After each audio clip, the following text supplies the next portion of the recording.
Most people don't know what's holding them back, but you do because you listen to me, Sam, your self-care guru and journal junkie.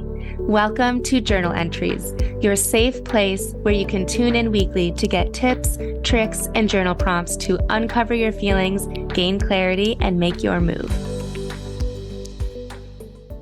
Hello, welcome to this week's journal entry.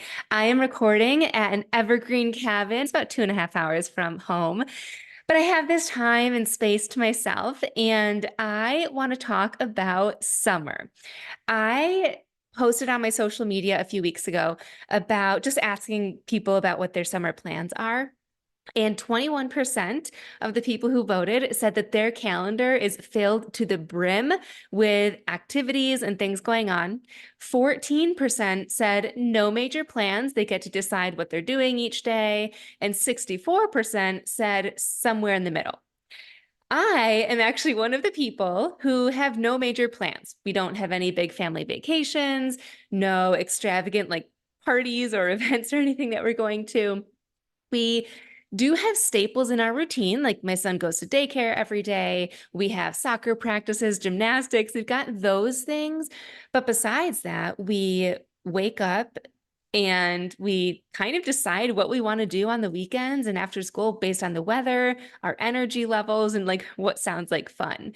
So it feels to me like a calm approach to summer. But with a 3.5-year-old, even that escalates quickly, to put it short and sweet. So no matter if you have nothing on your calendar or a million things that you are bouncing between or somewhere in the middle, I am going to teach you today how to have a simple summer, irrelevant of all of that, because oftentimes we can't always back out of the things that we have planned, or the simple things escalate to become big things.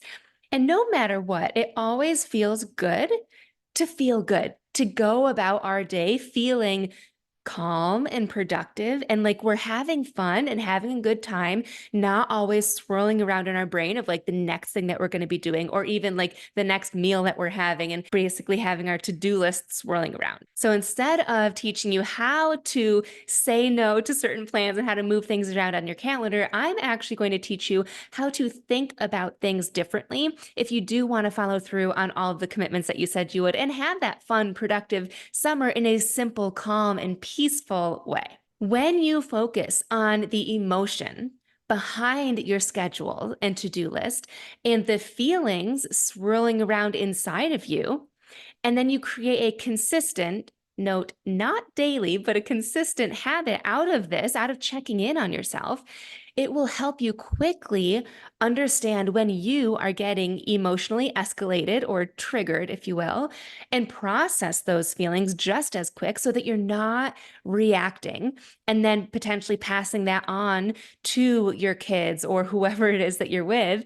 And then your summer is feeling suddenly chaotic and overwhelming and stressful. By understanding and processing, you can have that calm and simple and fun summer. And you will actually create and build and foster better relationships with your kids, with your partner, with your family, because you will begin to feel so centered with yourself, no matter how busy your schedule is. If you do have kids, you'll even be able to help them navigate their feelings instead of getting wrapped up into them, which as a mom, we know is so easy to do, especially if you yourself are feeling emotionally unregulated.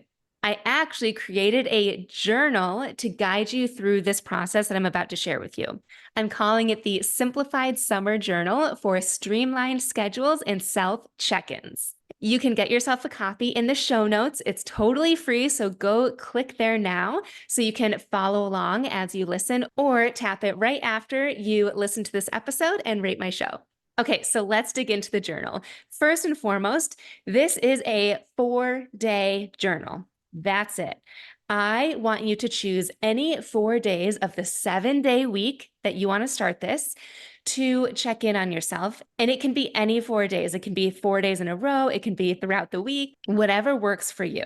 You can choose if you want to do it first thing in the morning, right before bed, during your lunch break, randomly throughout the day, whatever works for you there. Also, each day will only take you 5 minutes or less. I do have a little guide. If you are choosing to journal in the morning or afternoon, you can follow the little sun emoji. And if you're choosing to journal in the evening, you can follow the moon emoji. Also, what makes this journal super fun is that it is digital.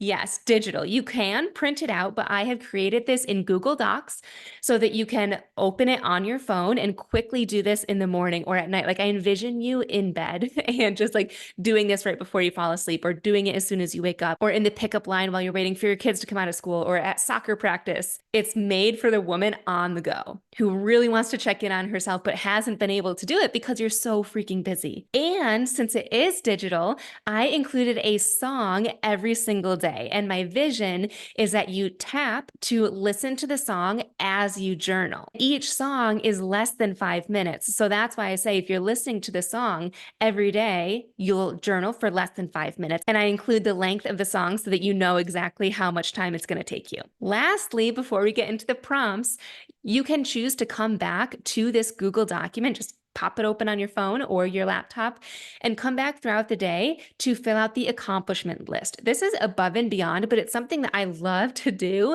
because we do so many things throughout the day. And how often do you end the day and you think to yourself, what did I even do? Like, what did I even do at work? What did I even do at home? Like I spent, 16 hours up or however long you were up for, but you feel like you accomplished nothing. But you did. It's just that we tend to not focus on all of those things. So filling out the accomplishment list is a really great way for you to actually see what you do. So coming back to this throughout the day and filling out things like the fact that you showered and any personal appointments that you booked and anything that you specifically did at work, like any meetings that you went to, even the fact that you did bedtime routine, meals that you made, like anything and everything I add to this accomplishment list. So that's above and beyond, but let's get into the prompts. Step number 1, click play on the song. Step number 2, and this is just something fun. You can enter an emoji for your mood, for how you're feeling. I just thought that would be fun to track how you're feeling. Then we get into the actual writing prompts. All of these are very intentional to honor how you're feeling and how you want to feel and what you've got going on so that you can simplify it. The first, how do you want to feel today?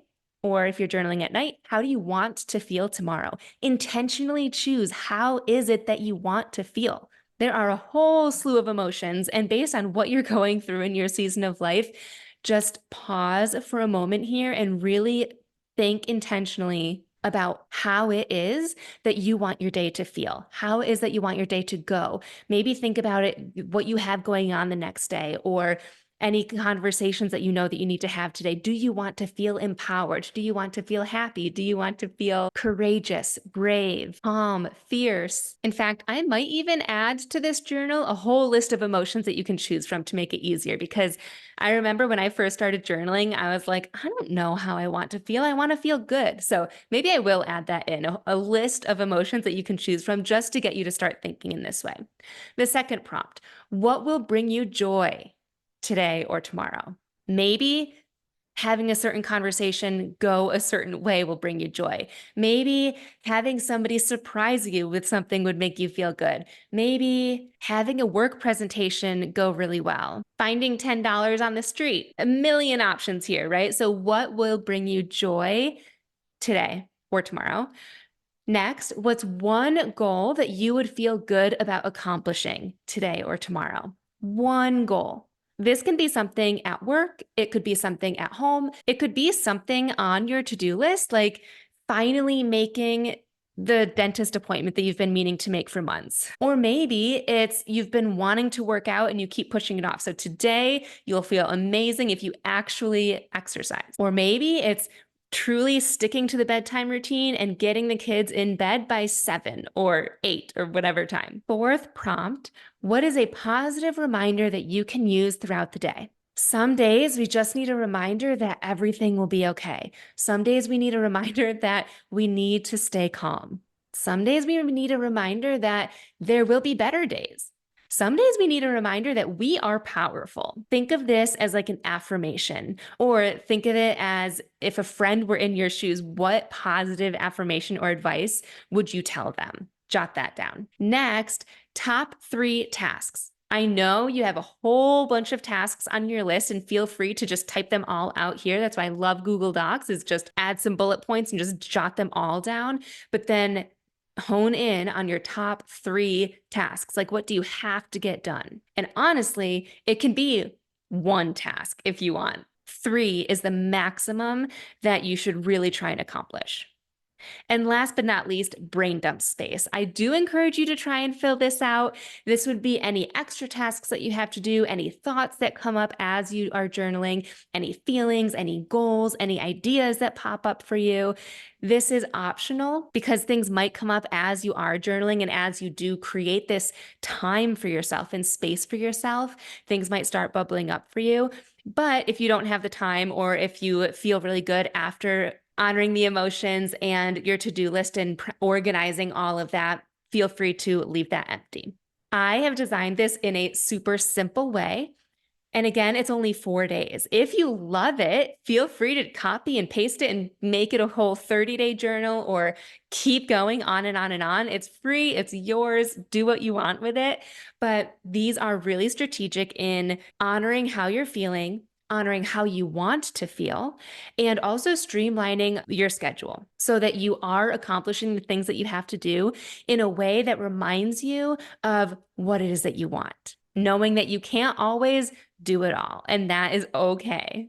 The songs that I chose every day are inspiring and healing. And actually, dancing, like movement, is healing as well. And so at the very end, I even included like 7 to 10 more songs. If after you're journaling, you're just like, you feel like you want to release and move your body, I included more songs that are more like pump up, and it would be fun for you to like just dance and get the jitters out, or include your family in it. You'll feel really good just by moving your body. I was at a Tony Robbins event once, and there was a speaker that was saying, you cannot be upset while shaking your ass. And one of my friends, who I actually just interviewed on this podcast a couple weeks ago, she teaches abundance, and it's all about dancing to have abundance in your life and freeing like negative energy and the somatic healing of it all. And this is kind of crazy, but I've been seeing a lot about somatic and movement to heal. And there's a scary event that happened with Griffin. He was on our swing set in the backyard, and he let go while he was at the highest point of swinging, and he flipped upside down. And it was one of those moments that like it was in slow motion, and like my memory like stopped, and I was just like, you freeze and you can't do anything. And I was just like waiting to see what would happen. And I was just picturing him falling and like breaking his neck or something. And he was okay. He held on for dear life, and everything was fine, but it was so traumatic in the moment. And immediately afterwards, I literally was just like, did like a little shake off. And I like was thinking of the song, like Shake It Out. Wait, what is it? Shake It Out, which is actually day 2. And I just was like trying to move this like strong energy through me. And I felt so good after that. I like truly felt like I moved this negative energy and jitters and panic out of me. And in the moment, I was like, wow, I'm better. I literally threw it. I'm over it. And I was just such a cool experience. And ever since then, I'm like, okay, anytime I'm feeling any sort of strong emotion, I'm just going to like dance it out, shake it out, whatever. And I've been wanting to like share that on this podcast. And I guess now is like the perfect time to that. So I included more songs for you can journal through them. If one of the other songs doesn't feel right, you can dance to them, whatever it is. Feel free. It is my treat to you. Again, you can go ahead and download the Simplified Summer Journal, journaling 4 days a week for streamlined schedules and self check-ins. I know you are going to love it and feel so good while also having a fun summer and like spontaneous and doing all the things while feeling so good and centered and peaceful, and like you begin to crave that time for yourself because it's not that much time and you're going to feel so good by investing that time back into yourself. I hope you enjoy, and I will see you next week. Thanks so much for tuning in to this week's journal entry. I love connecting with my listeners, so make sure you screenshot this episode and tag me on Instagram at samantha.s.says so I know you're listening. And don't forget to grab your free training and journal prompts at www.samanthapenkoff.com/podcast.